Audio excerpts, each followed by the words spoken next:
भगवत धर्मानुरागियों,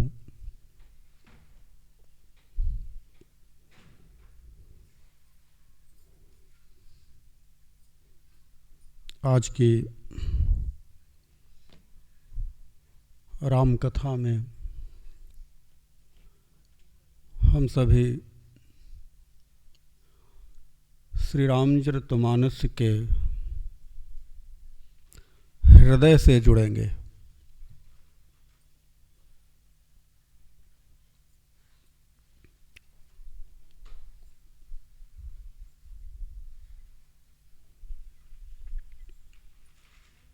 यह सोपान किष्किंधा कांड के नाम से जगत में विख्यात है। यह सोपान भगवान का हृदय है।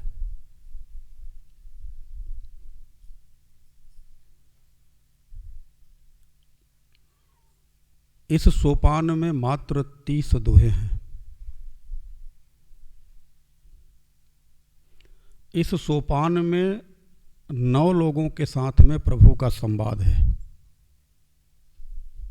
9 लोगों का संवाद है, ऐसे को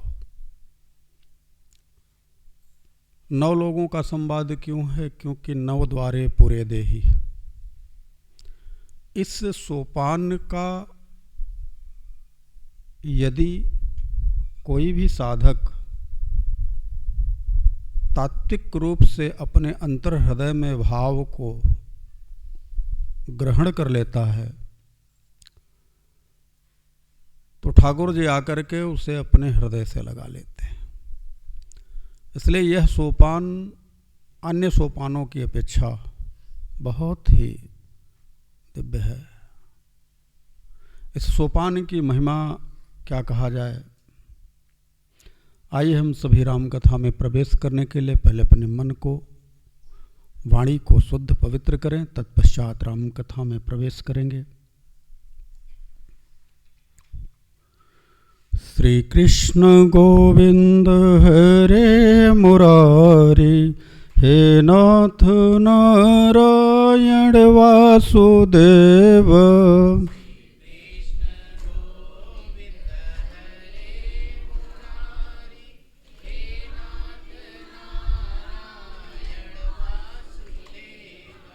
मुकुंद माधव मोहन मुरारी, हे नाथ नारायण वासुदेव।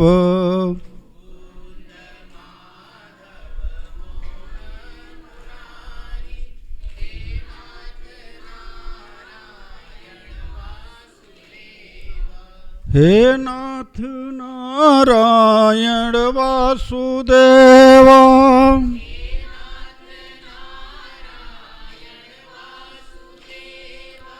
हे नाथ नारायण वासुदेव।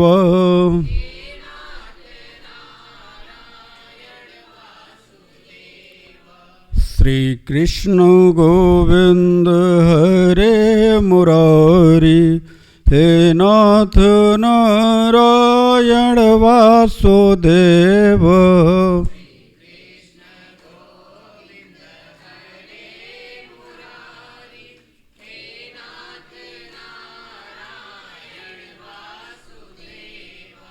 त्वमादिदेवः पुरुषः पुराण,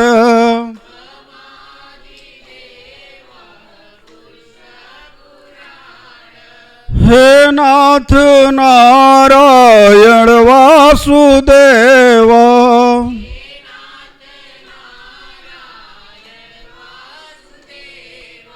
त्वमस्य विश्वस्य परं निधानम्,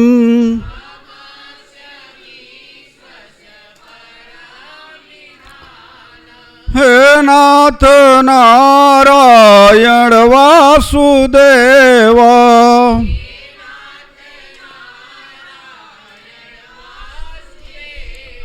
वेतासि वेदं च परं च धामम्,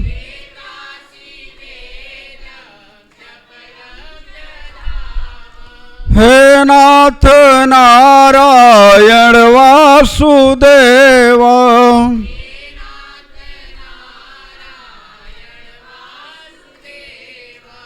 त्वया ततः विश्वमनन्तरूपं हे नाथ नारायण वासुदेव।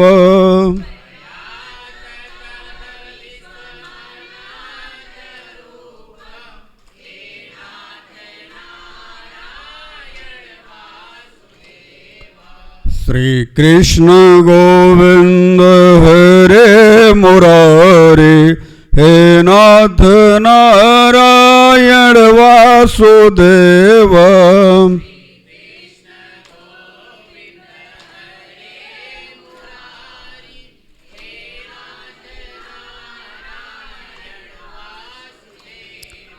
गोविंद मेरी यह प्रार्थना है,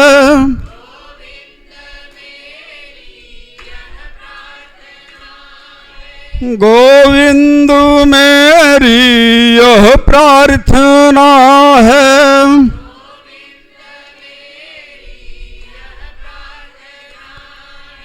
भूलो नहीं नाम कभी तुम्हारा,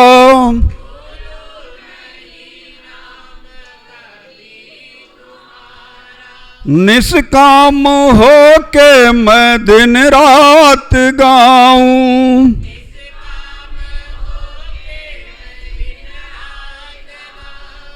निष्काम हो के मैं दिन रात गाऊं, निष्काम हो के मैं। हे नाथ नारायण वासुदेवा।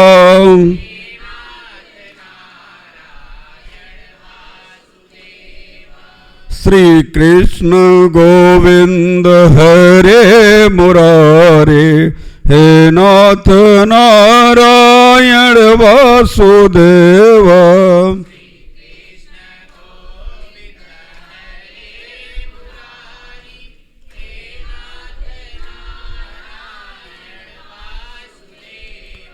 हे नाथ नारायण वासुदेव।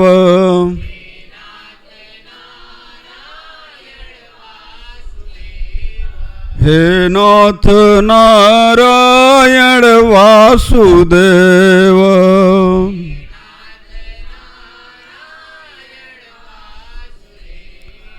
जय जय राम कथा, जय सिया राम कथा।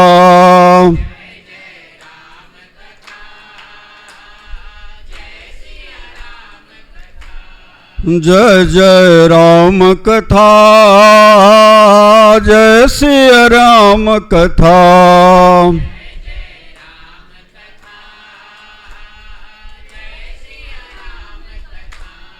कथा श्रवण कर मिट जाती है,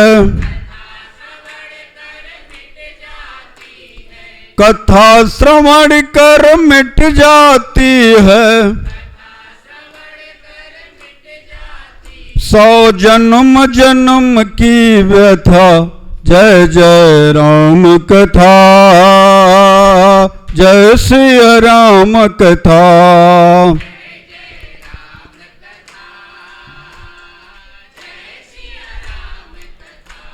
राम कथा कलिका मद गाई, सुजन सजीवन मोरी सुहाई। बुध विश्राम सकल जन रंजनी, राम कथा कलि कलुष विभंजनी। तेरा परमार्थ बन जाए, मेरा परमार्थ बन जाए। सिर नारद के जथा, जय जय राम कथा, जय सिया राम कथा।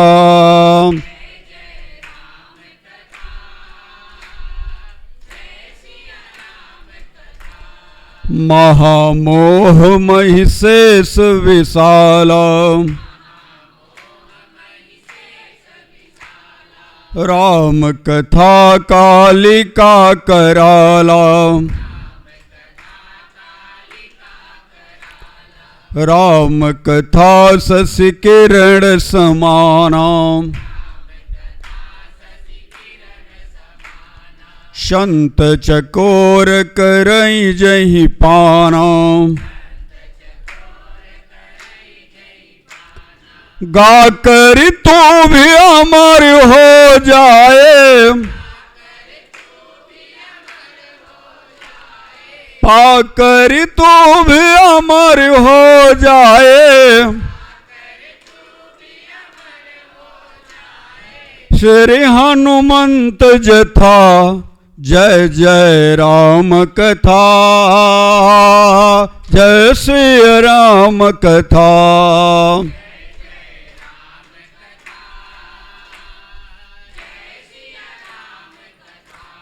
राम कथा कल बिटप कुठारी, सादर सुनो गिरिराज कुमारी, राम कथा सुंदर करतारी, संशय विहंग उड़ावन हारी, तेरा सब संशय भागेगा, मेरा सब संशय भागेगा, माँ पार्वती के जथा, जय जय राम कथा, जय श्री राम कथा।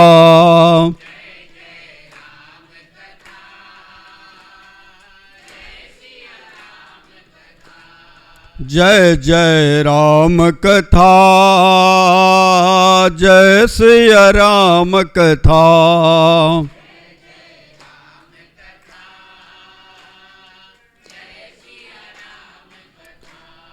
काल सदा अपने रस डोले, ना जाने कब सिर चढ़ी बोले, हरि का नाम जपो निस्वासर, प्रभु का नाम जपो निस्वासर, मिट जाएगी व्यथा, जय जय राम कथा, जय श्री राम कथा।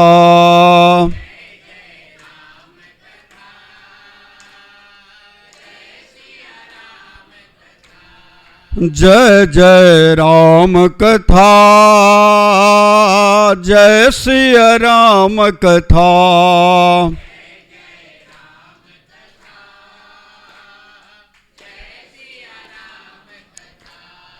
कथा श्रवण कर मिट जाती है, कथा श्रवण कर मिट जाती है, 100 जन्म जन्म की व्यथा, जय जय राम कथा, जय श्री राम कथा।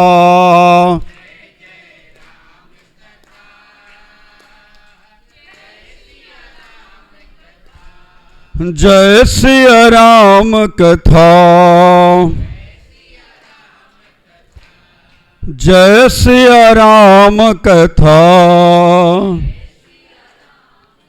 बोलो अनंत कोटि ब्रह्मांड नायक परम तत्व परमात्मा की। सच्चिदानंद रूपाय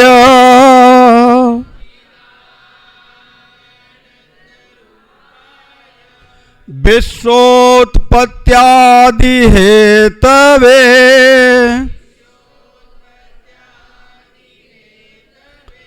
तापत्रय विनाशाय श्री कृष्णाय वयं नमः।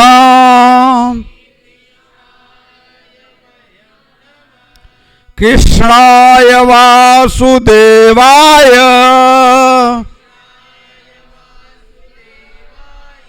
हरे परमात्मने प्रणत क्लेशनाशाय गोविंदाय नमो नमः।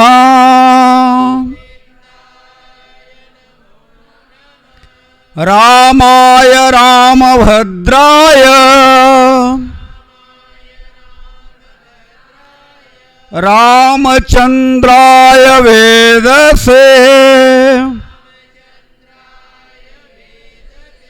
रघुनाथाय नाथाय सीताया पतये नमः। अतुलित बलधामं हेमशैलावदेहं धनुजवन कृशानं ज्ञानिनानाम् अग्रगण्यं सकल गुण निधानं वानराणामधीशं रघुपति प्रिय भक्तं वात जातं नमामि। वात जातं नमामि। वात जातं नमामि। हे गोविंद हे मधुसूदन हे मुरलीधर हे राघव हे मेरे राम, मुझे अपना बना लो प्रभु। मुझे अपना बना लो प्रभु। मैं आपका ही हूँ प्रभु। अनंत जन्मों से भटका हूँ प्रभु। मुझे अपना बना लो प्रभु। मुझे अपना बना लो प्रभु। मुझे अपना बना लो प्रभु। हरि ओम तत्सत।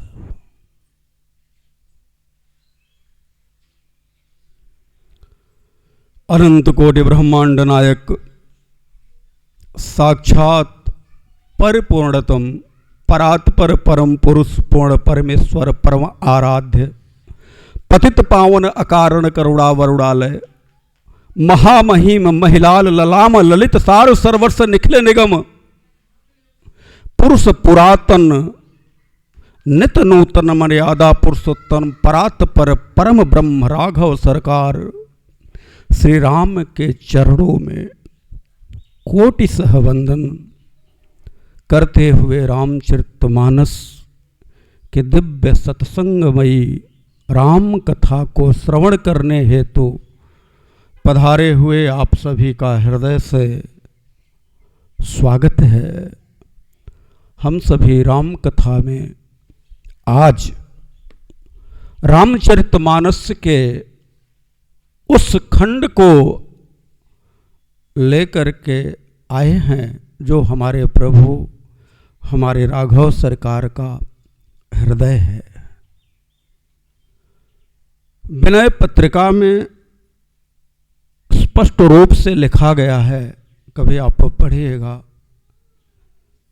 उसमें है कि जो बाल कांड है वो प्रभु का पांव है, चरण है।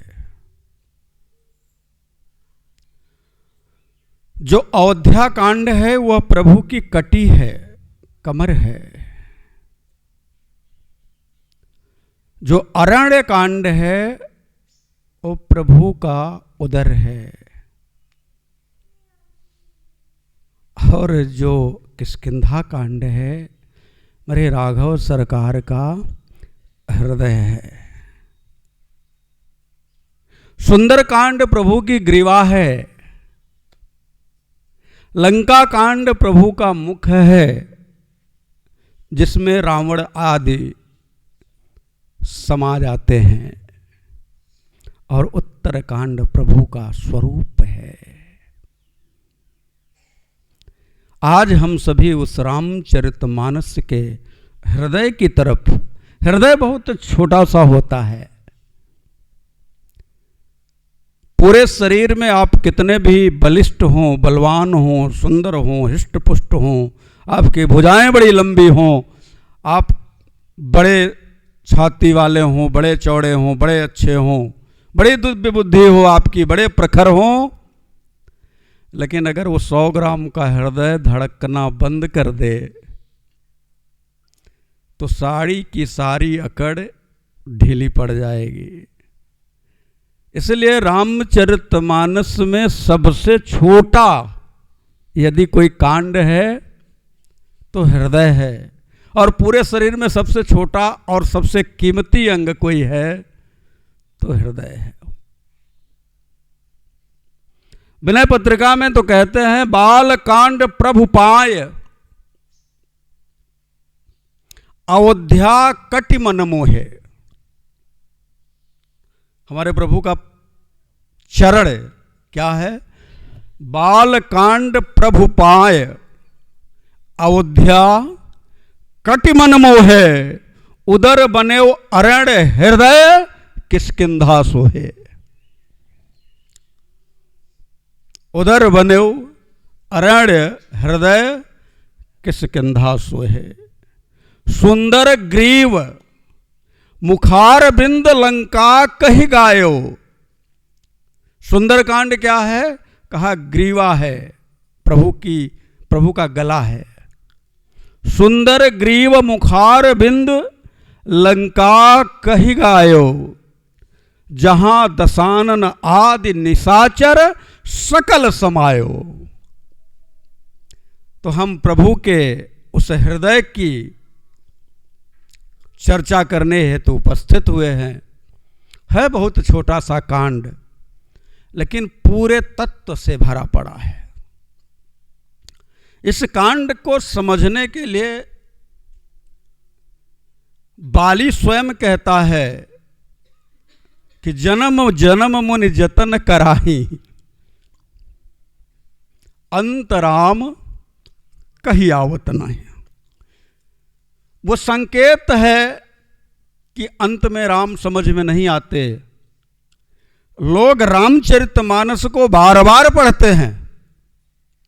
कितने लोग हैं, हजारों बार पढ़ते हैं, लेकिन किष्किंधा कांड सबको समझ में नहीं आता। और जिसके जीवन में किष्किंधा कांड समझ में आ गया, उसको और कुछ समझने की जरूरत भी नहीं है। इसलिए मैं आप सबसे कहूंगा कि जब तक किष्किंधा कांड चले,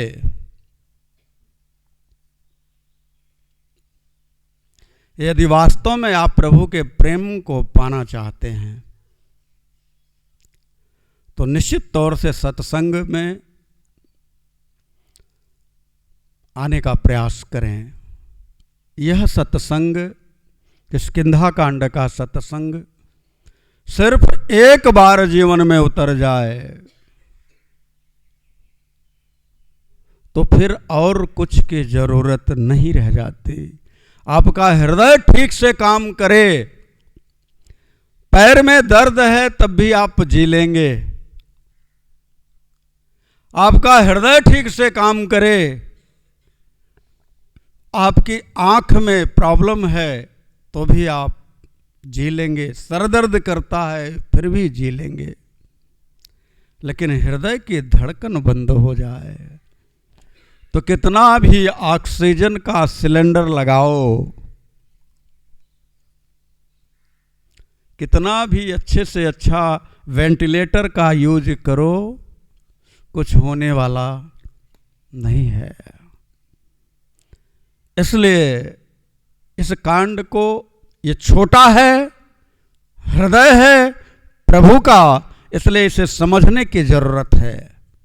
ये पूरा तत्व से भरा पड़ा है। ये कोई कथा नहीं है कि भगवान ने सुग्रीव से मित्रता करी, बाली को मार दिया, सीता की खोज में वानरों को भेज दिया गया, बात खत्म हो गई। ऐसा नहीं है। इसमें 9 संवाद हैं। 9 संवाद इसलिए है कि आपकी जो देह है यह 9 द्वारों से निर्मित है। 9 द्वारे पुरे देही।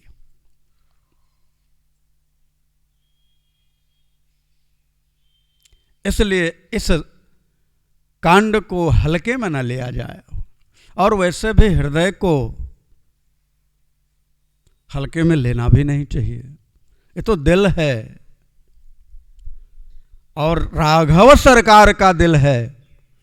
तो यदि आप राघव सरकार के दिल में जगह बनाना चाहते हैं और अपने दिल में राघव सरकार को लाना चाहते हैं तो एक ही उपाय है, किष्किंधा कांड।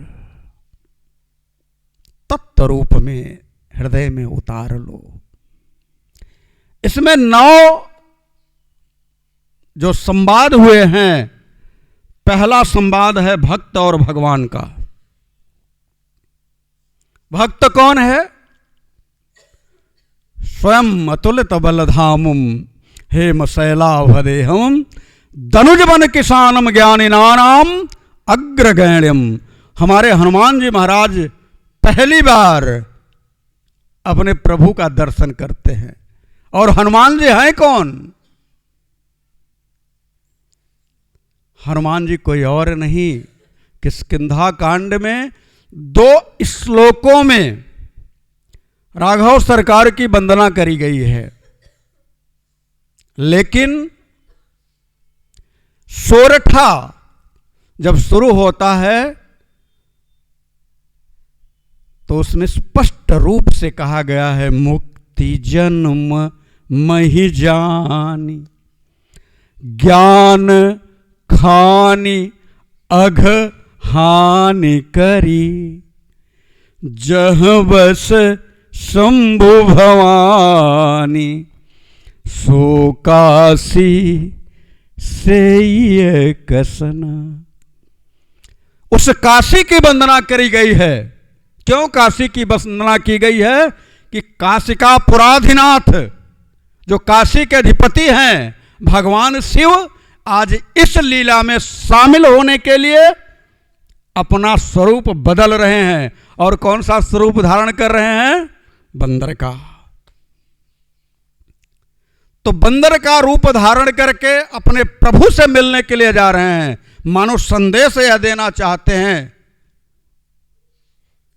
कि मन कितना भी चंचल हो, कितना भी भटके, ठाकुर जी भी भटका देंगे, उसे शांत करना है। क्योंकि आगे की जब कथा आएगी तो मन को भटकाने का प्रयास होता है।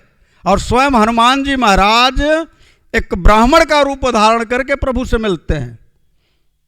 लेकिन भक्त हैं भक्त। और जब भक्त हैं तो सामने लीला में कौन खड़ा है? कहा क्षत्रिय रूप। हमारे ठाकुर जी किस रूप में हैं? क्षत्रिय के रूप में हैं।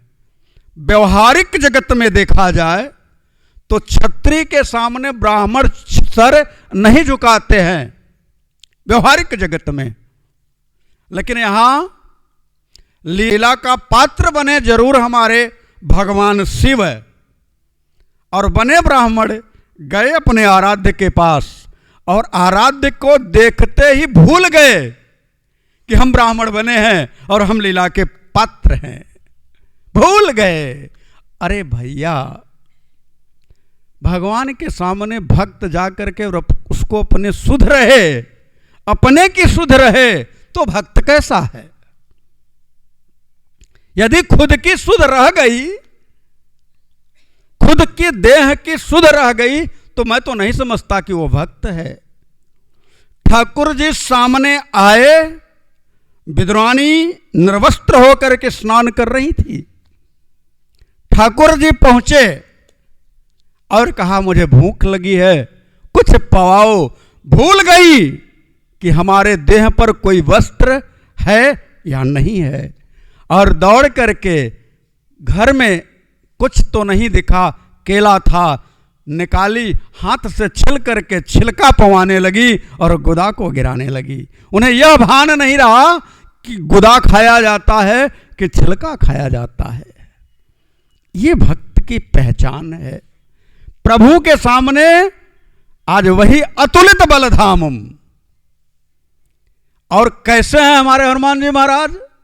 भगवान शिव के 11वें रुद्र हैं, तो कैसा उनका स्वरूप है? कहा ज्ञानिनानाम अग्रगण्यम। उनके जैसा अनंत कोटि ब्रह्मांड में कोई ज्ञानी नहीं है। ज्ञान की अगर बात की जाए तो हमारे हनुमान जी से बड़ा कोई ज्ञानी इस जगत में, और वही हनुमान जी ज्ञान की खान हैं। लेकिन जब अपने परम आराध्य को सामने पाते हैं तो सारा का सारा ज्ञान धरा का धरा रह जाता है। मैं वही कहना चाहता हूं, आप अपने जीवन में कितने भी बड़े ज्ञानी हों, आपने देखा भी होगा कि पिछली कथाओं में जिससे मेरे राघव सरकार मिले हैं, उन सभी ने ज्ञान नहीं मांगा है, उन सभी ने भक्ति मांगी है, मिलन मांगा है, प्रेम मांगा है। ज्ञान किसी ने नहीं मांगा, क्योंकि ज्ञान का दंभ और कर्म की स्थिति दोनों हमें भटकने के लिए विवश कर देती हैं। भक्ति ही तो है। अगर भक्ति को संद विच्छेद किया जाए या उल्टा कर दिया जाए तो भक्ति का उल्टा विभक्ति है। विभक्ति का मतलब होता है अलग हो जाना, और भक्ति का मतलब होता है एक हो जाना। भक्त के सामने भगवान पड़े अथवा भगवान के सामने भक्त पड़े, ठीक उसी प्रकार से जैसे कोई बूंद आकर सागर में पड़े और फिर कोई कहे कि कौन सी बूंद सागर में पड़ी,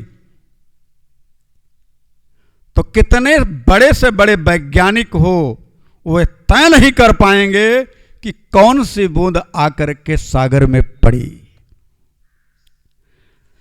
तो इस कांड में पहला संवाद भक्त का और भगवान का है। दूसरा संवाद जीव का भगवान का है। जीव कौन है? कहा सुग्रीव है।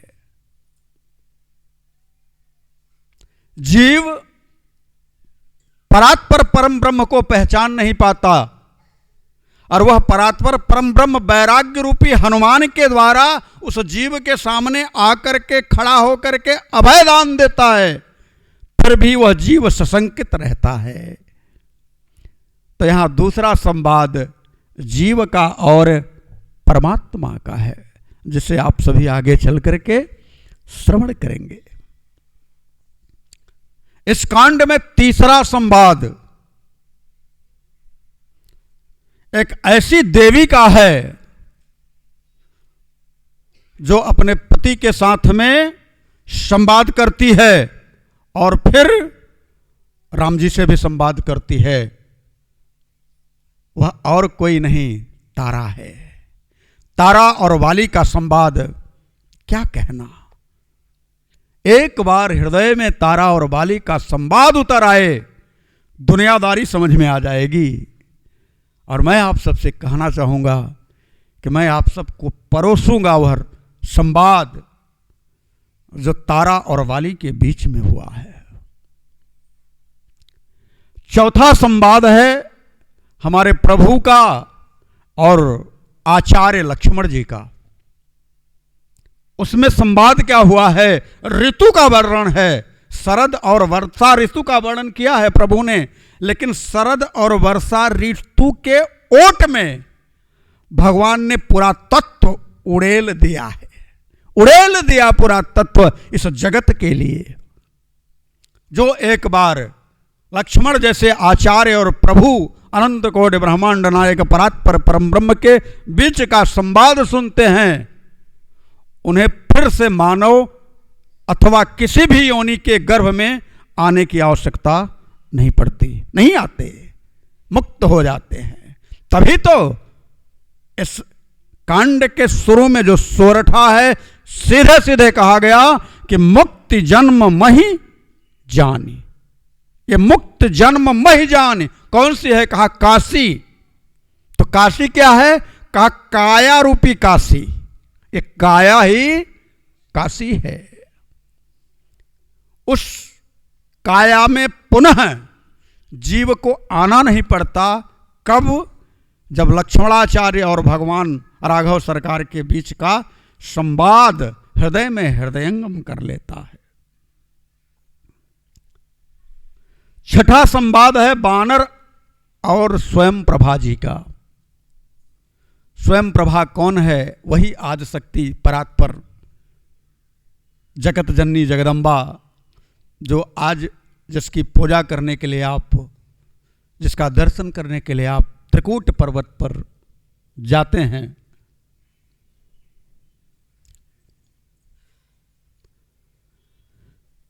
सातवां संवाद है बानर और संपाति का। यह भी बड़ा दिव्य संवाद है। जब संपाति को पता चलता है कि मेरे भाई ने राम काज में अपने शरीर का त्याग कर दिया, व्यथित हो जाता है और बहुत अच्छा संवाद है। आठवां संवाद है अंतिम में हनुमान जी महाराज का और जामवंत जी का। बहुत दिव्य संवाद है, अंतिम पन्ने पर है। अरे कहई रीछ पति सुनु हनुमाना, का चुप साधे रहा बलवाना। यह जो संवाद है, इस संवाद में स्पष्ट रूप से हनुमान जी के लिए 3 चौपाइयां गाई गई हैं बड़ी प्रेम से। कहई रीछ पति सोनु हनुमाना, का चुप साधि रहा पवन तनय बल पवन समाना। लेकिन हनुमान जी चुप हैं, कुछ नहीं बोले। लेकिन जैसे ही अगली चौपाई में जामवंत जी कहते हैं कि राम काज लगी तव अवतारा, और फिर क्या हुआ?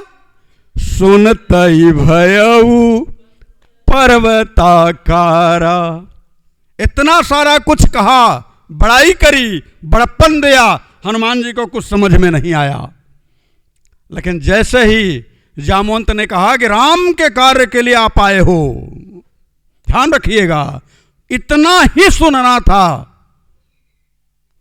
सुनत ही भयऊ पर्वताकारा। ये 8वां संवाद है। और 9वां संवाद स्वयं तुलसीदास जी अपने मन से कर रहे हैं, अपने मन को समझाते हैं कि रे सठ मन राम को भज। ये 9वां संवाद है। यह 9 संवादों से परिपूर्ण आपका किष्किंधा कांड है। इसके एक एक संवाद आपकी एक एक ग्रंथियों को खोलने में सक्षम है। ये जो 9 ग्रंथियां आपकी हैं, इन एक एक ग्रंथियों को खोलने में एक एक संपाद सक्षम है। और यदि आप अपनी 9 ग्रंथियों को खोलना चाहते हैं तो आपको यह 9 संवाद सुनना चाहिए, श्रवण करना चाहिए, मनन करना चाहिए, हृदयंगम करना चाहिए। भगवत धर्मानुरागियों, राम की कथा किसी राजा और किसी राजा के बेटे की कथा नहीं है। यह अनंत कोटि ब्रह्मांड में, अनंत लोकों में अनवरत अनंत लोगों के द्वारा गाई जा रही है। रामचरित सत कोटि अपारा। और इस राम कथा का जो हृदय है किष्किंधा कांड, वह आपके सामने है। पहले 2 श्लोकों में भगवान राघव सरकार की गोस्वामी तुलसीदास जी ने वंदना करी।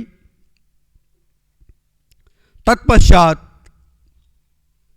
भगवान शिव और काशी की वंदना करी। काशी की वंदना क्योंकि मैं पहले ही आपको बता आया हूं कि काशी ही काया है। और काया में कौन है, शिव कौन है? तो कहा भवानी शंकरौ वंदे श्रद्धा विश्वास रूपिणो। विश्वास ही शिव है। इस काया की वंदना इसलिए की कि इस काया में यदि विश्वास आपके मन में है, विश्वास किसके प्रति? किसके प्रति विश्वास हो?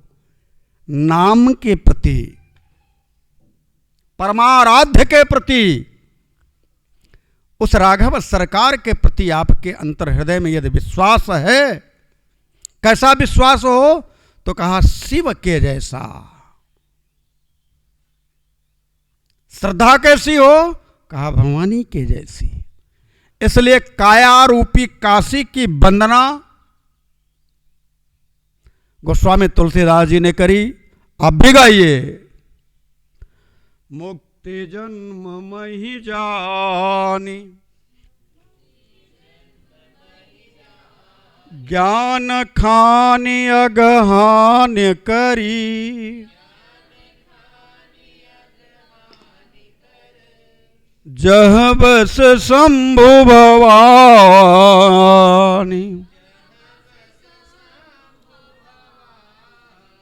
सो काशी से ये कसन।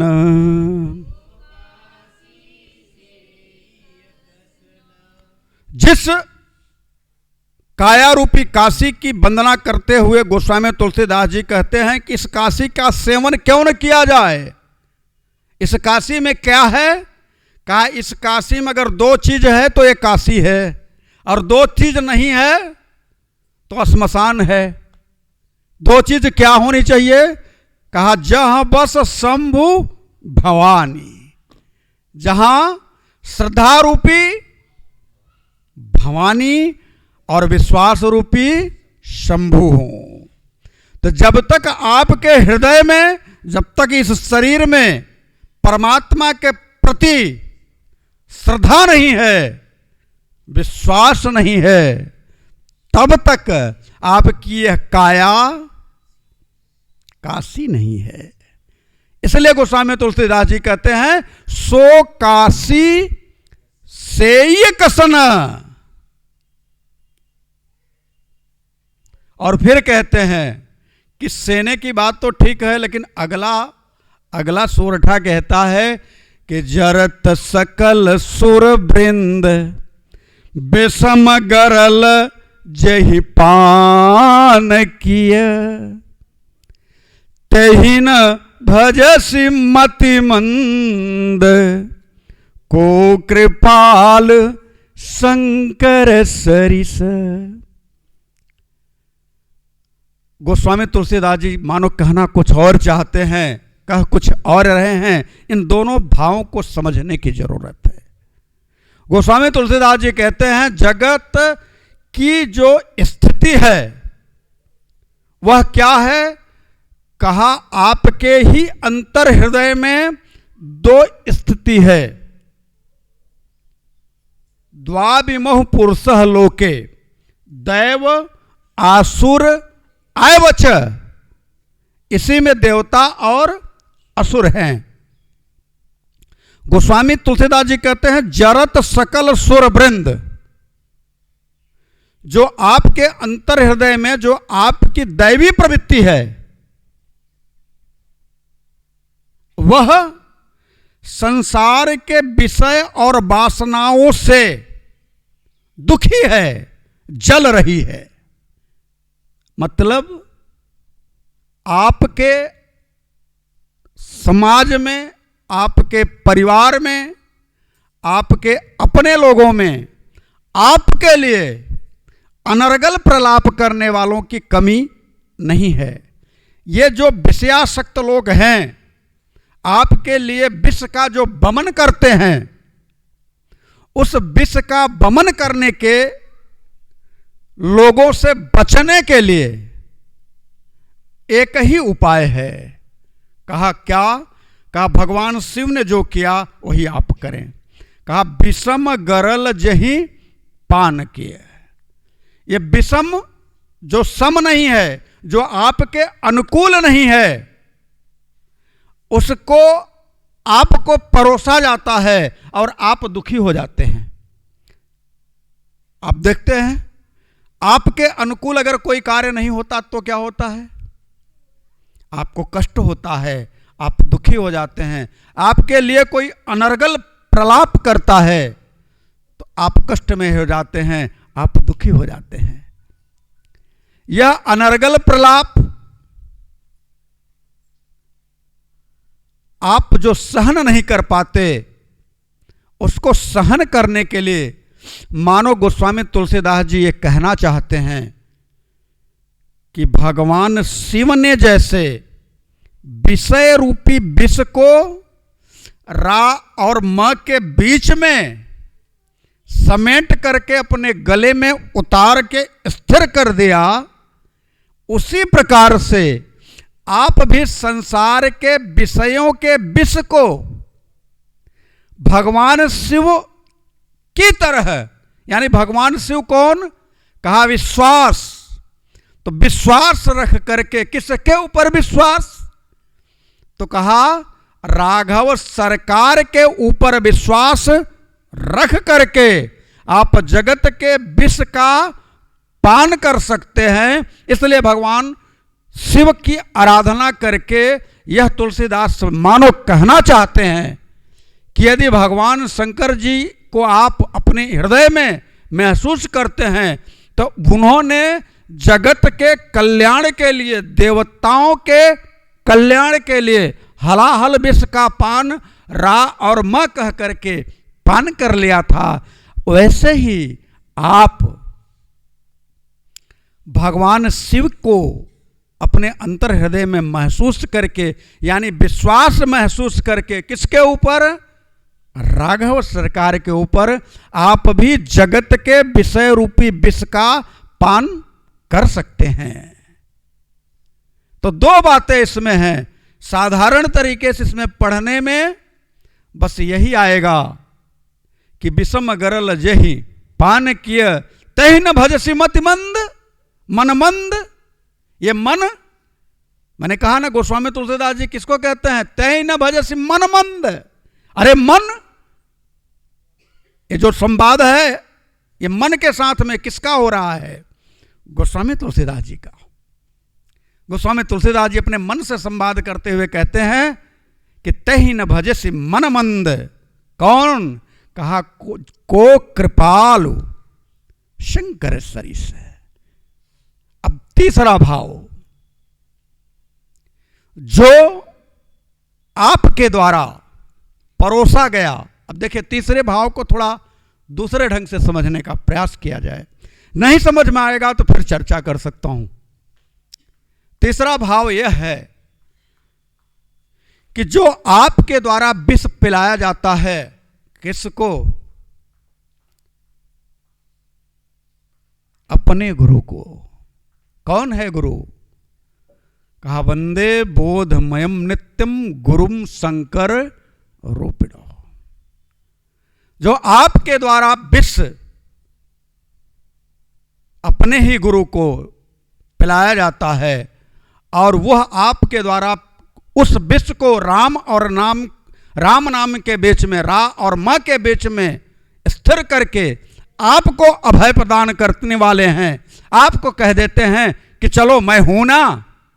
आप कोई बात अपनी रखते हैं उनके सामने, मैं इतना परेशान हूं, मैं बड़ा दुखी हूं, मुझे ये दिक्कत है, मुझे यह समस्या है, और आपके गुरुदेव भगवान कहते हैं मैं हूं ना। आपने क्या पिलाया उनको?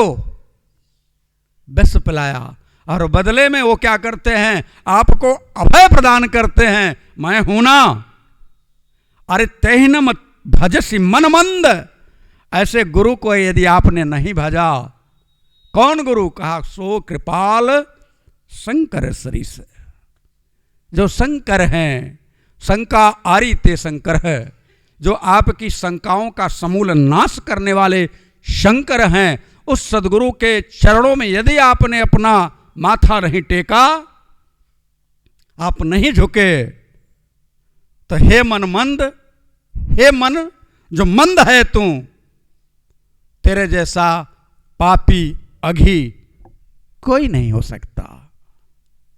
ध्यान रहे, यह जो कांड है इसका एक एक दोहा, एक एक चौपाई आपके हृदय में परमात्मा के प्रेम को पुष्ट करने के लिए सक्षम है। लेकिन कब? जब आपका मन भजन में लगे तब। आपकी स्थिति क्या है बताऊं? 3 बार भोजन, 3 बार भोजन, भजन एक बार। 3 बार भोजन, भजन एक बार, उसमें भी आती है झंझट हजार। 3 बार भोजन, भजन एक बार, उसमें भी आती है। 3 बार भोजन, भजन एक बार, उसमें भी आती है। मेरा मन कहता है गंगा नहाऊं,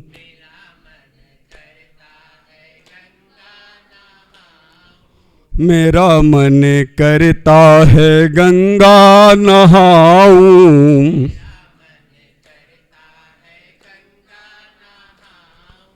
गंगा नहाऊं, सत्संग सुनने जाऊं, गंगा नहाऊं,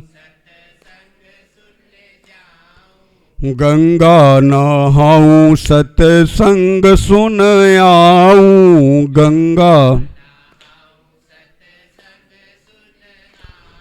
जाते जाते रास्ते में आता बुखार, जाते जाते रास्ते में आता बुखार, उसमें भी आता है झंझट हजार।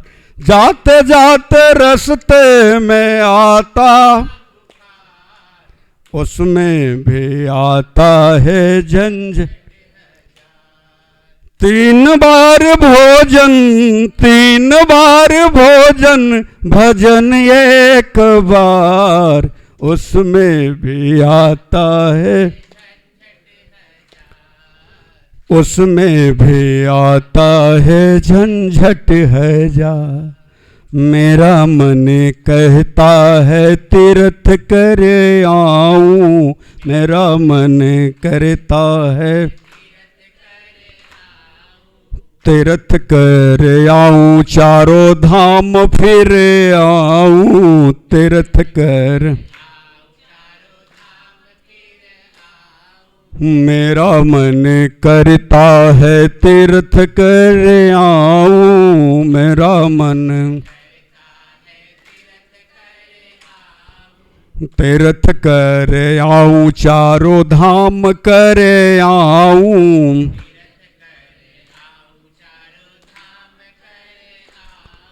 मांगे नहीं मिलता है पैसा उधार, मांगे नहीं मिलता है पैसा उधार, उसमें भी झंझट उसमें भी आती है झंझट हजार, उसमें भी आती है। 3 बार भोजन भजन एक बार, 3 बार भोजन उसमें भी आती है,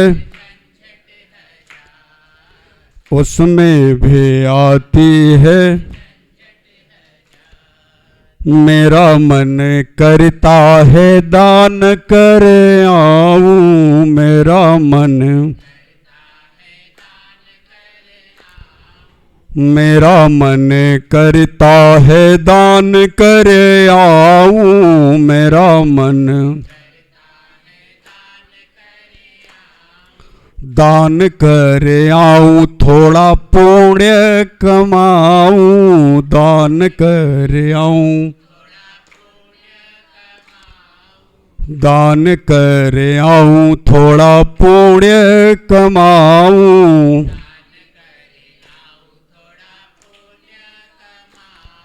महंगाई ज्यादा है बड़ा परिवार, महंगाई ज्यादा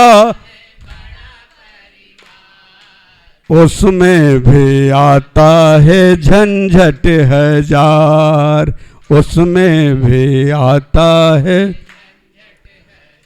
लेकिन 3 बार भोजन, 3 बार भोजन भजन एक बार,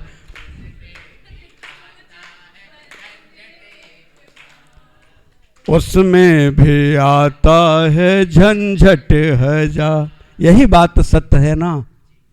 भोजन तो चाहिए ही चाहिए, लेकिन यदि भजन करने की बात आई, एक बार होने में भी झंझट लगता है। एक बार करने में मन भी करता है कि गंगा नहा आऊं, कुछ तीर्थ व्रत कर आऊं, लेकिन बहाने भी कम नहीं हैं। यदि आपके अंतर हृदय में श्रद्धा रूपी भवानी और विश्वास रूपी भगवान शंकर विराजमान हैं, तो निश्चित तौर से आपका हृदय प्रभु के लिए खाली स्थान है, जिसमें हमारे राघव सरकार विराजेंगे। इसलिए गोस्वामी तुलसीदास जी ने उस काशी की वंदना करी, काशी की वंदना करी और काशी के अधिपति की वंदना करी, क्योंकि अब काशी का अधिपति ही लीला करने हुए तो भगवान की लीला में शामिल होने के लिए बंदर का रूप धारण करके आने वाला है। इसलिए गोस्वामी तुलसीदास जी ने कहा कि यदि काशी के अधिपति की हम आराधना करते हैं तो निश्चित तौर से इस लीला को समझने में थोड़ी आसानी हो जाएगी, क्योंकि वही तो एक हैं जो कि हमारे अंतर हृदय में ज्ञान के दीपक को प्रज्वलित करने में, श्रद्धा को पुष्ट करने में और विश्वास को मजबूत करने में सक्षम हैं। और वो हैं कौन? हमारे परमाराध्य भगवान शिव हैं। इसलिए गोस्वामी तुलसीदास जी ने भगवान शिव की वंदना करी। शिव की वंदना करने के बाद गोस्वामी तुलसीदास जी ने भगवान की तरफ रुख किया और आगे मानस की चौपाई कहती है, आगे चले उ बहुरी रघुराया, आगे चले बहुरी ऋष मुख पर्वत नियराया,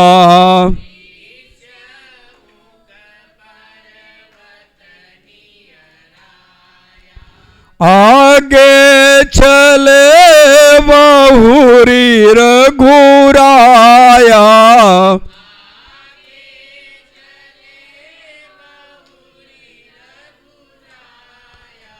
ऋष मुख पर्वत नियराया,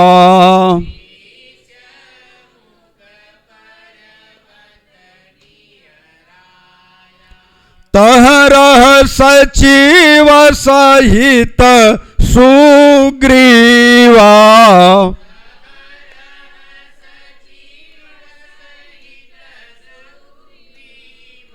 तहरह सचिव सहित सुग्रीवा,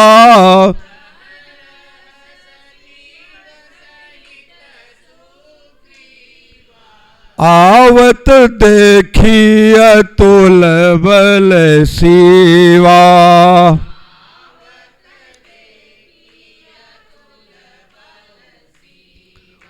आवत देखी अतुल बल शिवा,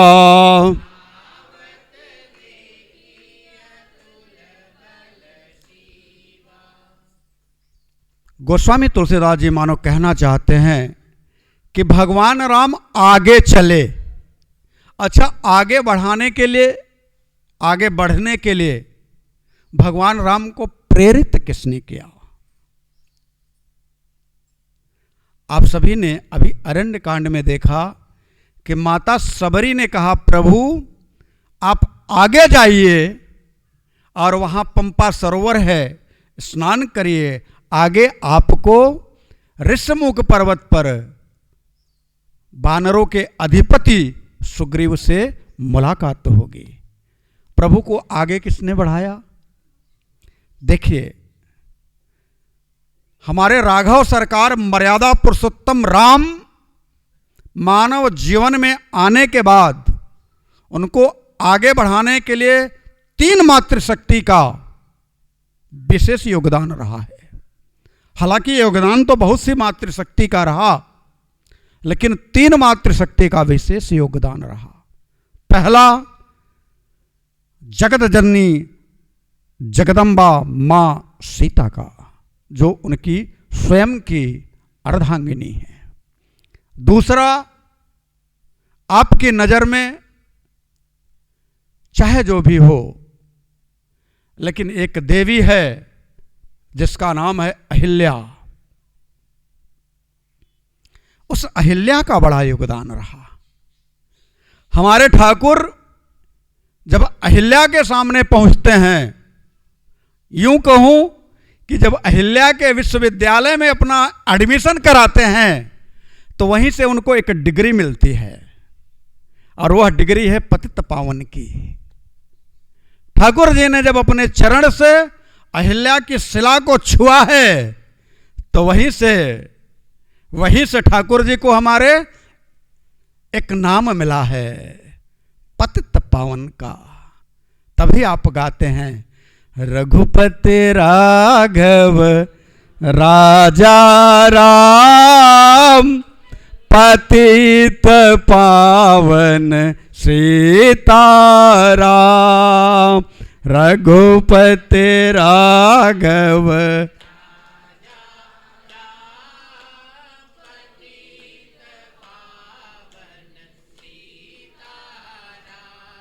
मेरे राम सिर्फ मेरे राम, पतित पावन सीताराम, मेरे राम सिर्फ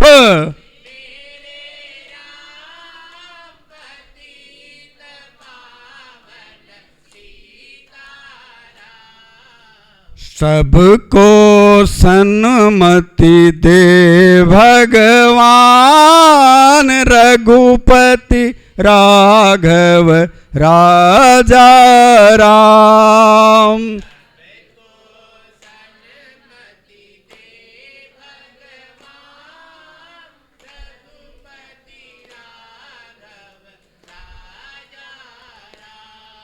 राजा राम सिर्फ मेरे राम, पतित पावन सीताराम।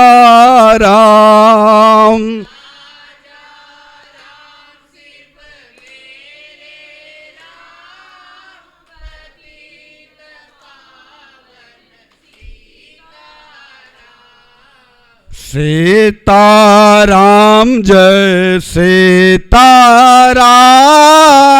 पतित पावन सीताराम।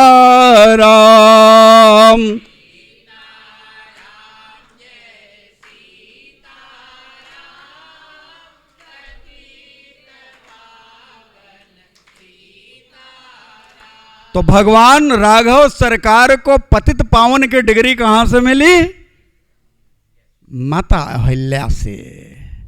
अहिल्या विश्वविद्यालय में हमारे ठाकुर जी ने एडमिशन कराया तो उन्हें एक उपाधि मिली, और वह उपाधि है पतित पावन की।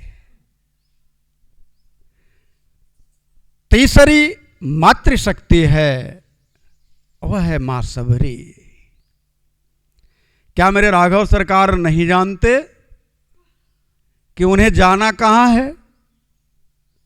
लेकिन वो चाहते हैं कि तीसरी भी मातृशक्ति मुझे आगे बढ़ाए, आगे का रास्ता बताए। और आगे का रास्ता बताती है जब माता सबरी, तब गोस्वामी तुलसीदास जी को लिखना पड़ जाता है, कहना पड़ जाता है कि आगे चले। किसने बढ़ाया है आगे? माता सबरी ने। अच्छा, वहां कौन है?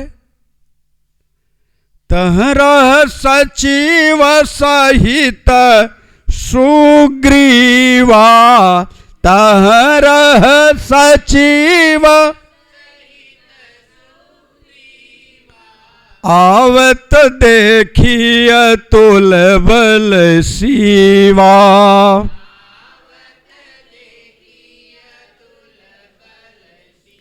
वहां सुग्रीव रहते हैं, लेकिन कैसे रहते हैं इस बात पर गौर करने की जरूरत है।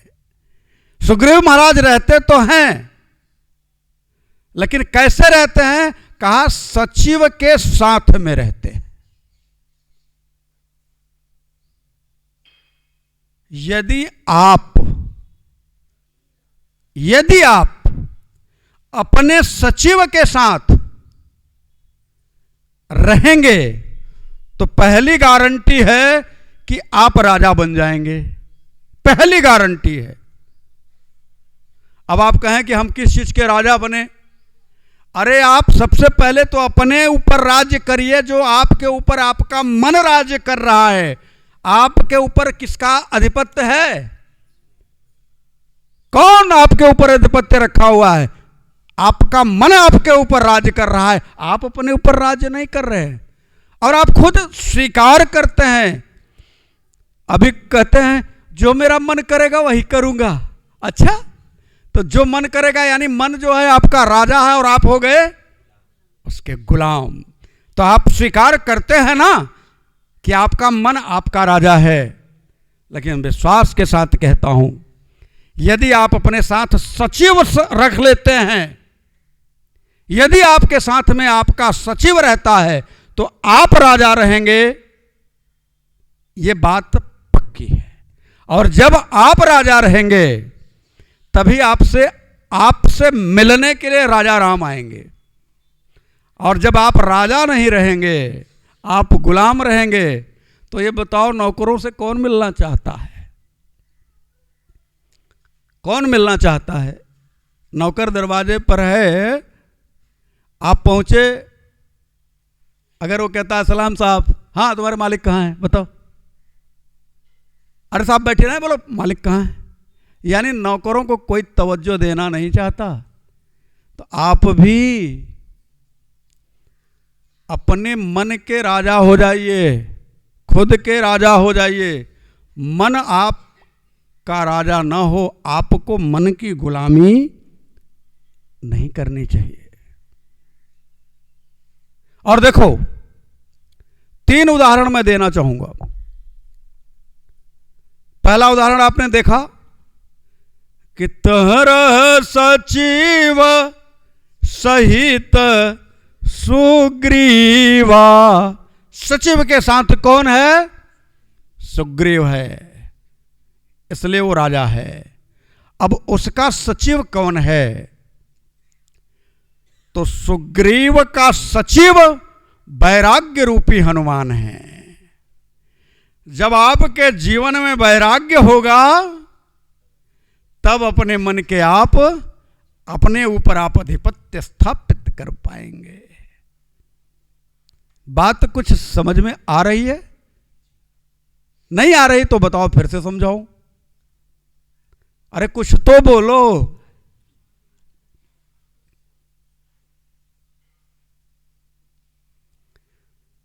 सुग्रीव जी कैसे रह रहे हैं? अपने सचिव के साथ। सचिव उनका कौन है? वैराग्य रूपी हनुमान। एक और राजा है, वह है विभीषण। आगे चल करके मिलेगा। राजा के पूरे लक्षण हैं उसके अंदर, इसलिए राम उससे मिलते हैं। और वह भी रामचरितमानस की आगे चौपाई आएगी कि सचिव संग लय नवपथ गयऊ। सुंदरकांड की चौपाई है, आगे आएगी, आपको मिलेगी।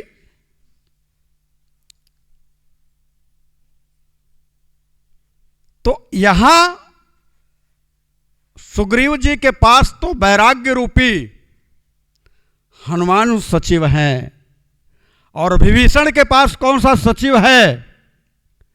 तो कहा सचिव सत्य। विभीषण के पास कौन सा सचिव है? सत्य है। और सत्य कौन है?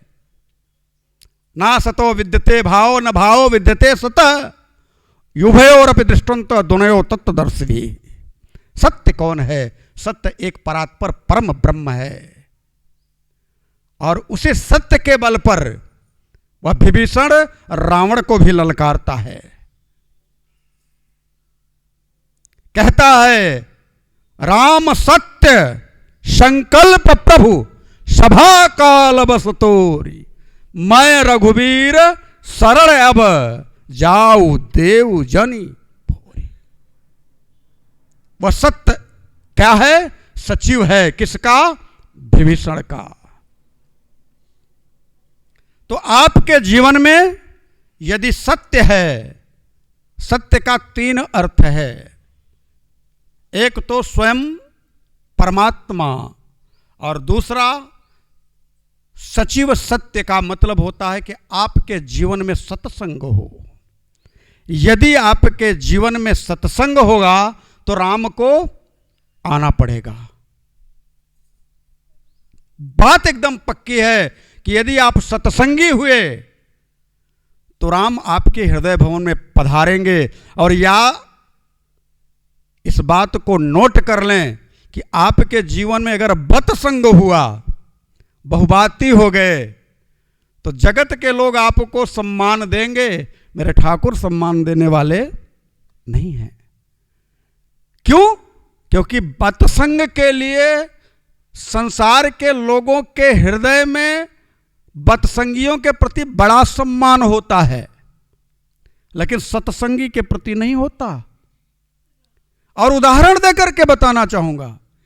उत्तरकांड की एक चौपाई है, बतसंगियों के लिए गोस्वामी तुलसीदास जी ने स्पेशली लिख दी है। और वो चौपाई जानते हो कौन सी है? बोलो झूठ मसखरी जाना, बोलो झूठ सोई कल जुग गुणवंत बखाना, सोई कल जुग। तो जो बतसंगी है उनके लिए कलयुग में बड़ा महत्व है। कलयुग के लोगों के बीच में वो अपनी एक कह दे दूसरे भाषा में भौकाल बना करके रख लेते हैं, भौकाल बना देते हैं। किसके बल पर? झूठ के बल पर, मस्खरी के बल पर, लोगों को हंसा करके, उल्टे सीधे बोल करके। लेकिन ध्यान रखना, मेरे राघव सरकार से दूर हो जाते हैं। तो जिसके जीवन में सत्संग है, राम उसके संग है, और जिसके जीवन में बतसंग है, दुनिया उसके संग है, लेकिन राम उसके संग नहीं है। तो सचिव सत्य हो, यानी आपके जीवन में सत्संग हो, आपके जीवन में वैराग्य हो। 2 और तीसरा, राजा दशरथ के जीवन में एक सचिव है जिनका नाम है सुमंत्र। सुमंत्र कोई पकी पकी दाढ़ी बाल वाले नहीं हैं, कंफ्यूजन में ना रहे। सुमंत्र का मतलब होता है सुंदर मंत्र, एक दिव्य मंत्र। जिसके जीवन में मंत्र नहीं है, उसके जीवन में षड्यंत्र है, उसका जीवन स्वतंत्र नहीं है, उसका जीवन परतंत्र है। वह राजा नहीं है, वह दास की स्थिति वाला है। इसलिए 3 आपके अंदर भी आ जाएं। पहला कौन? सुमंत्र आ जाए, कुछ किसी दिव्य गुरु के द्वारा आपके जीवन में सुमंत्र आ जाए। और वह सुमंत्र क्या है? जिसके हृदय में राम नाम बंद है, जिसके हृदय में उसको हर घड़ी आनंद ही आनंद है। जिसके हृदय में राम नाम बंद है, तो आपके जीवन में यदि सत्य आया, वैराग्य आया और सुमंत्र आया, पक्का मैं आपको विश्वास के साथ कहता हूं, भगवान शिव की शपथ खा के कहता हूं कि आपसे राघव सरकार जरूर मिलेंगे, पक्का मिलेंगे। लेकिन सचिव आपके साथ होने चाहिए। कौन सचिव? कहा सत्य सचिव हो, वैराग्य का सचिव हो, और आपके जीवन में किसी सद्गुरु के द्वारा एक सुंदर मंत्र हो, जिसका आश्रय लेकर के आप उस परम तत्व, परम प्रिय, परम आराध्य, जगत नियंता, जगत पालक, जगदीश के अपने बन जाएंगे। इसलिए ये तीनों का होना अत्यंत जरूरी है। ध्यान रखिएगा। आप एक चौपाई जो पढ़े हैं कि आगे चले बहुरी, रघुर आया और कहा ऋष्यमूक पर्वत नेराया। ऋष्यमूक कोई पर्वत नहीं है, इसको भी जानना बड़ा जरूरी है। सुग्रीव जीव है, बाली के डर के मारे ऋष्यमूक पर्वत पर रहता है। इसको जानना चाहेंगे, इसका अर्थ क्या है? यह जीव रूपी सुग्रीव जो है और कर्म रूपी बाली है, ये जगत की कामना ही बाली है। इस जगत की कामना में जैसे ही आप उसके सामना आप करते हैं ना, तो एक के बाद डबल कामना बढ़ जाती है। वह आपका वो सब चैन सुख छीन लेता है। आपने देखा नहीं? एक कामना के सामने आप पढ़िए, तो जब कामना आपके दिमाग में, आपके अंतर हृदय में आएगी तो क्या करती है? आपका सुख चैन तो छीन ही लेता है। तो सुख चैन आपका छीन लेता है, यानी आपका बल पुरुषार्थ सब बालिक के साथ में क्या था, वो आपकी सुख चैन को छीन लेता था। तो बाली कौन है? कामना है, कर्म है। सुग्रीव कौन है? जीव है। ऋष्यमुख कौन है? कोई पर्वत नहीं है। ऋष्य मतलब कहते हैं ऋषि को, और मुख कहते हैं मुख को, यानी संत की वाणी ही ऋष्यमुख पर्वत है। बात समझ में आई? यानी जब सत्संग हो रहा है, ध्यान रखिएगा, जब तक सत्संग में आप बैठे हैं, आपकी कामना गेट के बाहर है। कहां है? यहां बाली नहीं आएगा, यहां आपकी कामना नहीं आएगी। लेकिन यदि आप गेट के बाहर निकले तो कामना वहां आपका इंतजार कर रही है। और एक बात कहूं, ये जितने लोग आए हो ना, सबकी कामना वहीं गेट पर इंतजार कर रही है। और गलती से कोई एक सत्संग छोड़ करके निकल लेना, तो जितनी लोगों की कामनाएं हैं सब उसी के सर पर चढ़ जाएंगी। पक्का बता रहा हूं। अब आपको निर्णय लेना है कि क्या करना है। अरे भाई, भीड़ ज्यादा हो, सड़क पे ऑटो नहीं मिल रही हो, और एक ठो आ जाए, अच्छा तो क्या होगा? तो जितने कामनाएं वहां खड़ी हैं, आप जाइए तो बाहर निकलिए। बस सवारी का इंतजार कर रही हैं वो कामनाएं। और अगर सत्संग हो गया, आरती हो गई, प्रसाद मिल गया, और तब सब निकलते हैं, तो सबकी कामनाएं अपने अपने सवारी पर बैठ जाएंगी। अब आपको तय करना है कि सत्संग को बीच में छोड़ करके टेम्पू बन करके जाना है तो जाइए, हम कुछ कहने वाले। बात समझ में आ रही है? अब आपके ऊपर निर्भर करता है कि आप क्या करेंगे। इसलिए कभी भी कथा में, कभी भी भागवत में, कभी भी सत्संग में जाइए, ये मैं आपको बता रहा हूं। कहीं भी जाइए, या तो मत जाइए, और जाइए तो बीच में छोड़ करके कभी मत जाइए।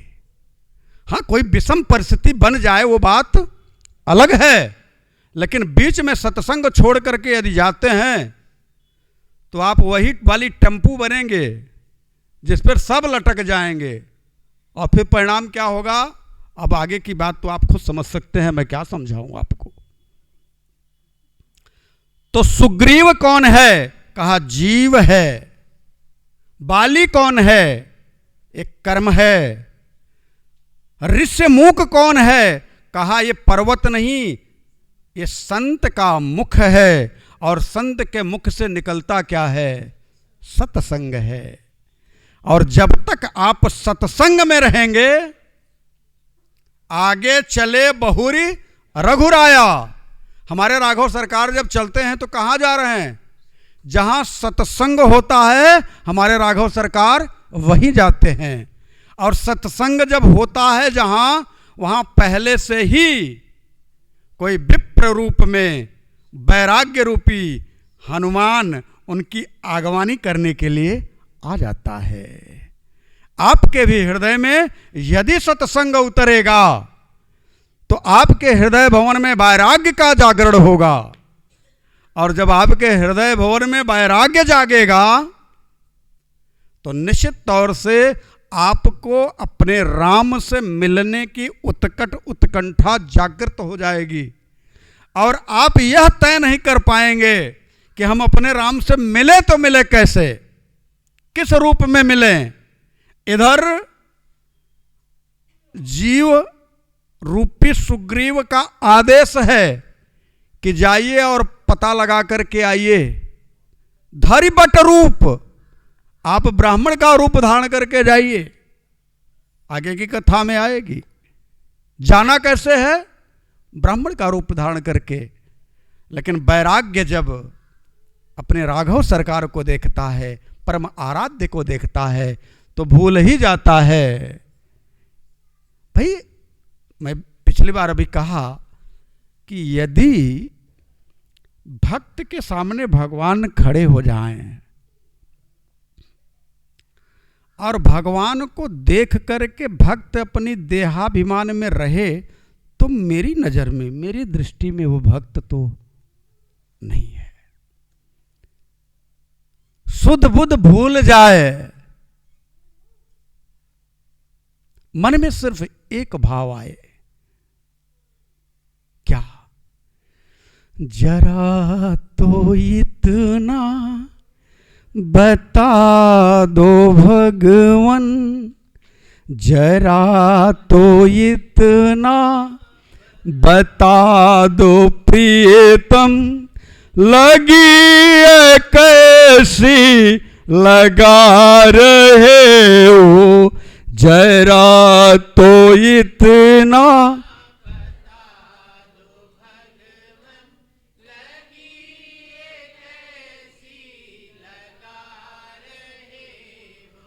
जरा तो इतना बता दो प्रियतम, लगी है कैसी लगा रहे हो, जरा तो इतना बता दो प्रियतम, लगी है कैसी लगा रहे हो। मुझी में रह कर मुझी से अपनी एक खोज कैसी करा रहे हो, मुझी में रह कर मुझी से अपनी ये खोज कैसी करा रहे हो, मुझी में रह कर मुझी से अपनी एक खोज कैसी करा रहे हो, मुझे में रह कर मुझी से अपनी ये खोज कैसी करा रहे हो, जरा तो इतना बता दो प्रीतम, लगी है कैसी लगा रहे हो, जरा तो इतना बता दो प्रियतम, लगी है कैसी लगा रहे हो। यह जब अंतर हृदय में भाव उठने लग जाए, प्रियतम के लिए विरह की एक ज्वाला, एक चिनगारी धधकने लग जाए, रहा न जाए, मन ये करे कि कब मेरे प्रभु के दर्शन होंगे, कब मेरे नाथ मुझे सनाथ करेंगे। सुना है आते हैं, लेकिन मेरे अंदर वो पात्रता तो है नहीं। मैंने तो अपने जीवन में कामनाओं से संगत कर रखी है। हमारा जीवन ही तो संसार के विषय वासनाओं के साथ में एकाकार हो गया है। मुझसे प्रभु मिलेंगे,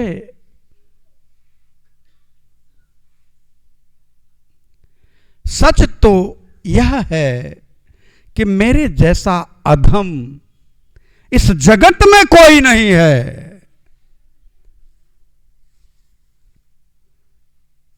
मौसम कौन कुटिल खल कामी, मौसम कौन कुटिल खल कामी, मौसम कौन कुटिल खल का, जो तन दिया तो ही बिसरायो, जो तन दिया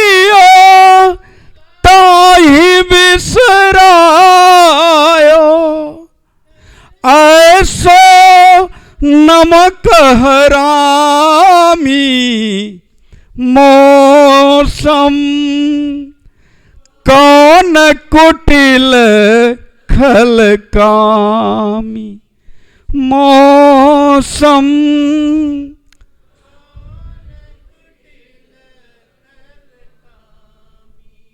सच तो यही है कि हमने अपने भाई, हम जीव रूपी सुग्रीव अपने भाई, बड़े भाई मान लिया किसको? संसार की कामनाओं को। और एक ये पूरी नहीं होती कि दूसरी, एक कांटा नहीं निकलता। ये कामनाओं के जो कांटे हैं ना, एक निकला नहीं कि दूसरे को चुभो लेते हैं हम, और फिर दुखी होते हैं, दर्द से बिलबिलाते हैं। यही तो मेरी दशा है। जरा विचार करिए, आप किराए के मकान में रह रहे हैं, रह तो मकान में ही रहे हैं, वो किराए का है, लेकिन कामना एक कामना की कांटा एक आकर के आपने चुभो ली। अरे अपना मकान होता तो बात दूसरी थी, अपना मकान होता तो बात दूसरी थी। अब एक कांटा चुभ गया।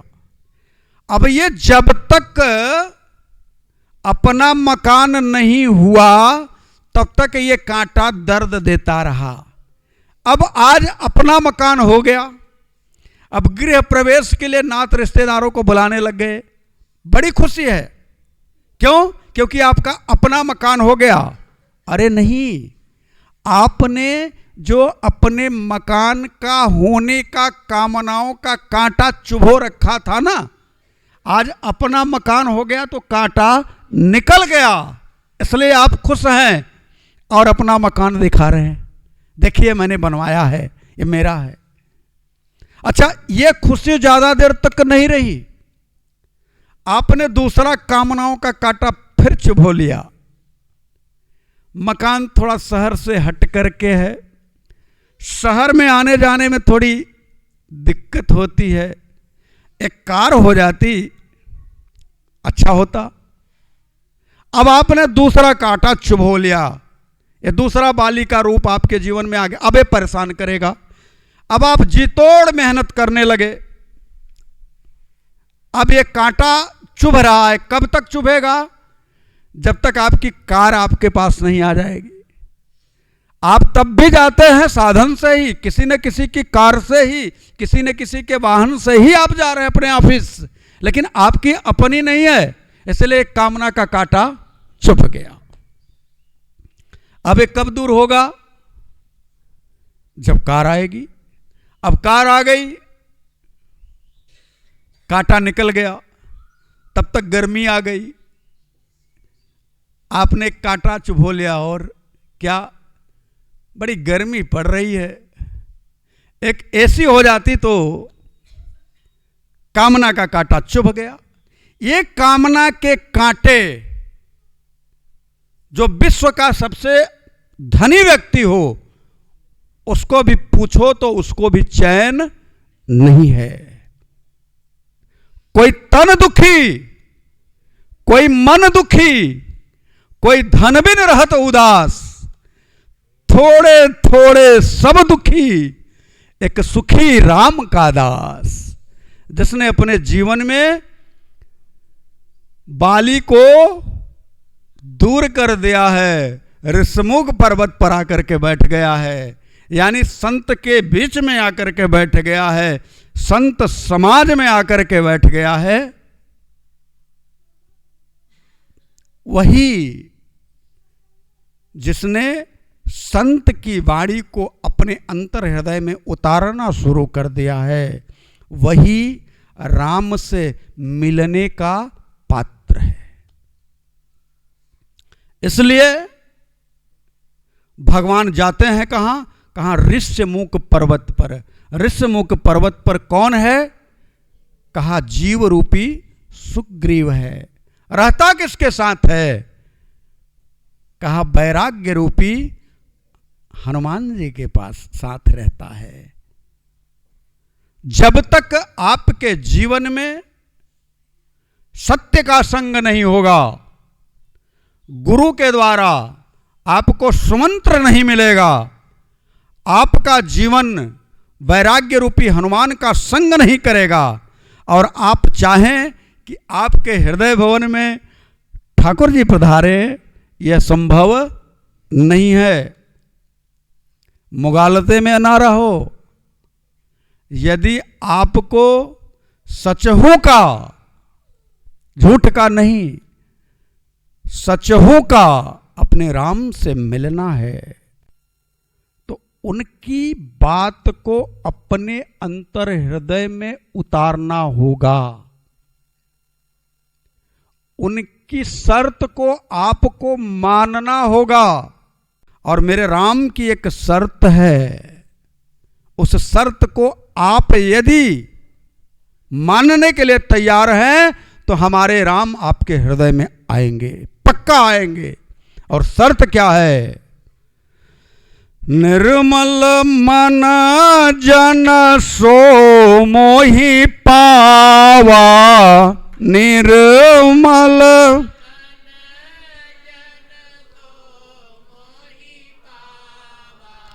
मोहि कपट छल छिद्र न भावा, मोहि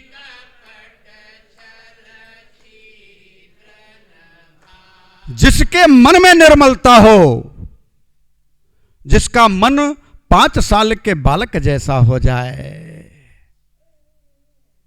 जिसके मन का भाव परमात्मा के लिए सिर्फ बन जाए, बेदाग हो जाए, एक बात कहूं, वही शिव हो जाएगा।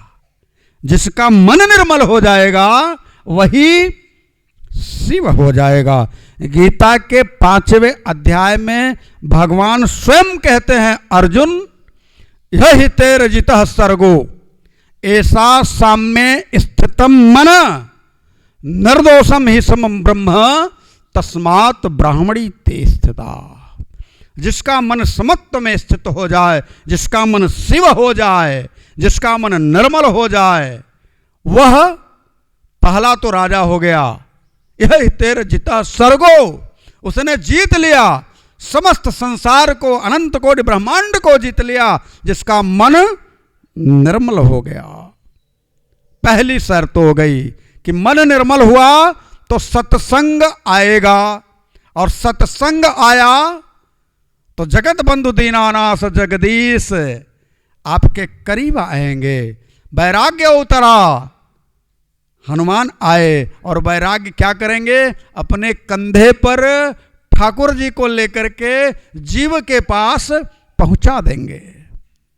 अच्छा, जीव कौन है और शिव कौन है? यह भी जानना जरूरी है कि जीव की बात इतनी देर से हो रही है, तो जीव है कौन और शिव कौन है? तो रामचरितमानस में एक दोहा है, आप सभी ने पढ़ा होगा। उदाहरण के लिए कह दूं, जीव और शिव में अंतर, जीव में और ईश्वर में अंतर क्या है? उदाहरण के लिए एक शब्द में, जो माया के बस में रहे वो जीव, और जिसके बस में माया रहे वो शिव। बस बात समझ में आई? जिसके बस में माया रहे वो कौन? शिव। वो परमाराध्य परम पिता परमेश्वर, जगत नियंता, जगत पालक, अनंत कोटि ब्रह्मांड नायक, अकारण करुणा वरुणालय, समर्थ प्रभु राघव सरकार है। तो जिसके बस में माया रहे वह शिव, और जो माया के बस में रहे वो जीव। दोहा कहता है, माया ईसन आप कहू, माया ईसन आप कहू जान कहिए सो जीव।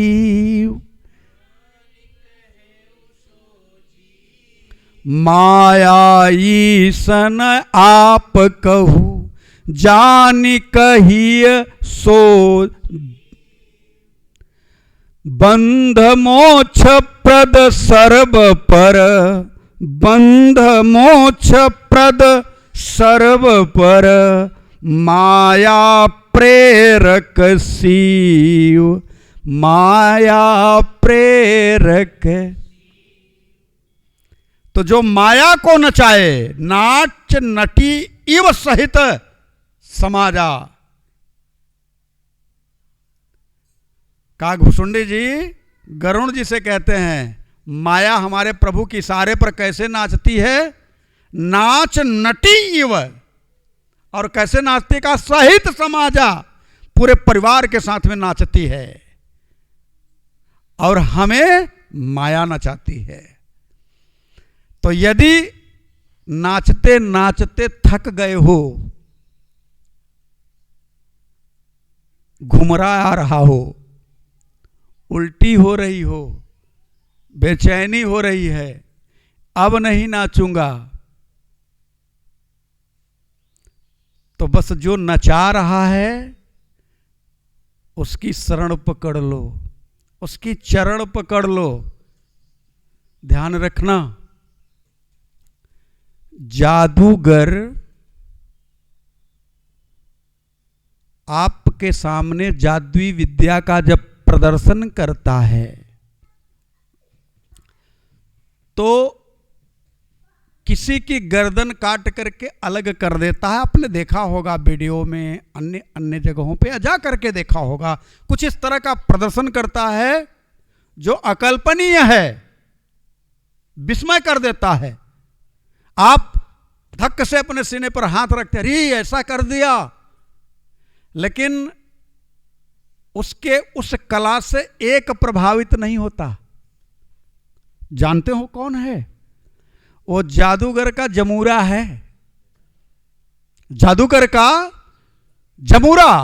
ऐ जमूरे, तो जमूरा तैयार। हाँ सरकार, जमूरा है ना। आपने देखा होगा आजकल तो थोड़ा हाईटेक हो गया, तो जादूगर के सहायक रहते हैं ना, वो जब जादुई विद्या जादूगर दिखाता है, सामने लाखों की पब्लिक है, हाय कर देती है, लेकिन उस सहायक के ऊपर कोई फर्क। ठीक उसी प्रकार से ये जो जादूगर है ये मेरा ठाकुर है, और ये जादुई विद्या जो है माया है। और इस माया के द्वारा हम सब जादू देख करके आश्चर्य में बार बार पढ़ रहे हैं, और उसी जादुई विद्या के लोभ में आकर के बार बार पुनरपि जननम पुनरपि मरणम की स्थिति में। अब इससे बचना है तो क्या करना होगा? कहा बस जादूगर के चरण पकड़ लो, जादूगर के चरण पकड़ लो। और जादूगर के जब चरण पकड़ लोगे तो क्या होगा? गोस्वामी तुलसीदास जी कहते हैं, नटकट कपट विकट खगराया, नटकट कपट विकट नट सेवक ही न व्यापई माया, नट सेवक ही न। बस एक काम करना होगा कि नट का सेवक बन जाओ, नट का सेवक बनो। और जादूगर कौन है? मेरे राम से बड़ा जादूगर कौन हो सकता है? लोग, मुझे बड़ा दुख होता है, आज के समय में संतों से चमत्कार चाहते हैं। वो कहते हैं कि जिसको जो करेगा चमत्कार उसी को करेंगे नमस्कार। शर्म आनी चाहिए। चमत्कार तो कोई जादूगर कर सकता है, संत नहीं करता। चमत्कार तो बस एक ही करता है, वो मेरा अपना परात्पर परम ब्रह्म, परम पिता परमेश्वर, परम आराध्य जगत नियंता जगत पालक अकारण करुणा वरुणालय मेरा राघव सरकार है। जो चमत्कार करता है, कैसे करता है? कहा मसक ही करई बिरंची प्रभु अजहि मसकते हीन। विचार करिएगा, मच्छर को ब्रह्मा बना देता है और ब्रह्मा को मच्छर से भी हीन कर देता है कोई चमत्कार करने वाला ऐसा? लेकिन आज क्या है कि जो कोई छोटा मोटा व्यक्ति समाज में कुछ उल्टा पुल्टा किसी के मन की बात इधर उधर साधना फाधना छोटी मोटी करके जान करके इधर उधर का उटपटांग करने लगता है, उसी के पीछे दुनिया जाती है। संत चमत्कार करता है, लेकिन संत का चमत्कार आपको इन आंखों से दिखाई नहीं देता। संत ने चमत्कार किया है, आज उसी संत के चमत्कार की चर्चा हम सभी कर रहे हैं। वह संत कौन है? परम आराध्य गोस्वामी तुलसीदास जी महाराज। चमत्कार किया कि इसी देश में इसी समय लाखों जगह पे राम कथा चल रही है। चमत्कार है। और कोई हाथ में माला लेकर के फूल दिखा करके कुछ और बना करके नहीं किया। उन्होंने कौन सा चमत्कार किया कि आज एक ही जगह पर सैकड़ों लोग बैठ करके उस राम कथा का अमृतमय प्रसाद प्राप्त कर रहे हैं। यह चमत्कार नहीं है क्या? संत का चमत्कार साधारण व्यक्ति के समझ में नहीं आता। संत चमत्कार करता है, लेकिन वह आपकी आंखों से दिखाई नहीं देता। ये तो हृदय की बात है, वो अंदर की बात है। वो ऐसा चमत्कार करता है कि आप उसे छोड़ नहीं सकते। संत चमत्कार करता है। आप में से कितने लोगों ने आपस में अभिवादन में राम राम करना शुरू कर दिया? अच्छा, अब आप रोक लीजिए अपने आप को। अगर किसी को आप फोन करते हो तो क्या बोलते हो? राम राम। क्या हो गया आपका? प्रणाम नमस्कार कहां गया? वो राम नाम आपके हृदय में किसी संत की कृपा से बस गया, आपके जीवन में उतर गया। आपका कल्याण उसी क्षण हो गया जिस समय आपके अभिवादन में, आपकी आदत में राम का नाम जुड़ गया। आप क्या समझते हैं यह राम का नाम कोई साधारण है? अरे लाला, एक कप आपने चाय उठाई, पीने के लिए मुंह के पास लेकर के जाते हो, यह चाय पदार्थ है। विज्ञान से पढ़े होंगे तो लोग जानते हैं यह पदार्थ है। लेकिन जैसे ही राम बोला, इस चाय का भोग लग गया। अब यह चाय क्या हो गई? प्रसाद बन गई। राम बोलते ही प्रसाद बन जाती है। आप मंदिर जाते हैं, बनारस में संकट मोचन बड़ा फेमस मंदिर है। आप बाहर जाते हैं, पूछते हैं लड्डू क्या भाव है? अगला कहा 500 रुपया किलो, आपने कहा 1 किलो दे दो। आप ले करके गए, वहां पंडित जी को पकड़ाया, उन्होंने प्रभु से छुआया और आपको दिया। आप लेकर के बाहर निकले, किसी ने पूछ दिया क्या लिया है?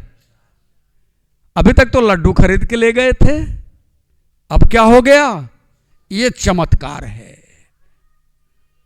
पदार्थ को प्रसाद में परिवर्तित करने वाला मेरे राम का आश्रय, मेरे प्रभु की कृपा शक्ति, इससे बड़ा चमत्कार आप संसार में दिखा करके तो बताओ। और यह चमत्कार आपके अंदर भी आया है। लेकिन जो इस चमत्कार को वास्तव में अपने अंदर प्राप्त करना चाहते हैं, जो इसकी अनुभूति करना चाहते हैं, तो 2 चीजों का ध्यान रखना होगा। अहंता का त्याग करना होगा, ममता का त्याग करना होगा, वैराग्य रूपी हनुमान को अपने साथ में रखना होगा, सत्य रूपी सत्संग का आश्रय लेना होगा और किसी दिव्य गुरु के साथ में उनके चरणों का आश्रय लेकर के सुमंत्र लेना होगा। ये 3 यदि आपने उतार लिया तो 2 चीजें अपने आप आ जाएगी। कौन सी? कहा अपना खुद की कमी देखने का स्वभाव जागृत हो जाएगा। और जब अपना खुद की कमी देखने का स्वभाव जागृत होगा तो सबसे पहले आप जो दूसरों की कमी देखा करते थे, अब किसकी कमी देखना शुरू करेंगे? स्वयं की, अपनी। और जब अपनी कमी दिखेगी तो प्रभु को पुकारेंगे, और पुकारेंगे भी तो कैसे? मौसम दीन दीन हित तुम समान रघुवीर, अस विचारे रघुवंश हरहु विषम भवभीर, हरहु विषम भवभीर। कामिही नारी पियारी जी, लोभी प्रिय जिमेदाम, तिमि रघुनाथ निरंतर, प्रिय लागहु मोहि राम, प्रिय लागहु मोहि राम। अर्थ न धर्म न काम रुचि, गति न चाहु निर्वाण, जन्म जन्म रति राम पद, यह वरदान नयान, यह वरदान नयान। आज के लिए बस इतना ही। बोलो परात्पर परम रूपम राघव सरकार की। हरि ओम।